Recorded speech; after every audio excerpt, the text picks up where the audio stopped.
আমরা বহুত কষ্টতে আছি, চাইল ডাইল ব্যাগ ডুবি গেছে গো। আমরা খানাহীন কষ্টতে আছি। আমরা বৌজি বাড়িতে নাই, ঘরে নাই। আমরা ঘর দুয়ার ব্যাগ পানি নিছে গই।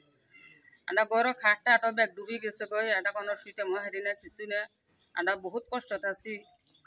আল্লাহ আঙ্গর রাখছে কোনো মতো রয়েছি আর। পানি বইতে যারা আছি এই এলাকাটা এটা একটু নিচু এলাকা, আমরা নদীর পাড়ে আছি। কিন্তু আমার বাড়িতে আমার ধান ভিজি গেছে একটা, মনে হয় যে 20-22 মন ধান এখনো পানির নিচে।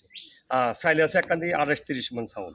এগুলো ধাম ভরা আছে, 8-9টা ধাম আমারে, এগুলো পানির মধ্যে ভাসতেছে। আমি কোনো রকম যান বাসায় আমার ভাইয়ের বাড়িতে আসলাম, এখানে আমরা আছি এখন আপাতত। 25 তারিখ বিকাল 4টার সময় একটা লোক, আমার পাশের লোক, নৌকার থেকে পড়ে মারা গেছে। কোথায় আছে জানি না, কিন্তু এখন আজকাল খবর পাইছি হে মরে লাশ ভাসি উঠছে, নদীতে উঠছে, এটা পাওয়া গেছে। আমার 25টা গরু এবং হাঁস মুরগি সব তলাই গেছে কই। আমি গরুগুলো নিয়ে কোনো রকমে আরেকজনের বাড়িতে, আমার এক চাচার বাড়িতে আসি, তুলছি। একটা গরু মারা গেছে। আমার ধান আছিল 50 মন এবং 40 মন চাউল, এগুলি সব তলাই গেছে। কারণ আমি অসহায় অবস্থায় আছি, এখানে আসি কোনো রকম যান বাঁচাইছি। এখন ভবিষ্যৎ কীভাবে চলমু আমি নিজে কোনো পথ খুঁজে পাইতেছি না। বাকি গরুগুলো অসুস্থ হয়ে রয়েছে, খাদ্য টাদ্য কিছু পাইতেছি না, কোনো দিকে চলাচলের অবস্থা, যোগাযোগ বিচ্ছিন্ন। এই অবস্থাতে অসহায় অবস্থায় আছি আমি, করুণ অবস্থা, যেখানে কোনো বলার কোনো অবকাশ থাকে না।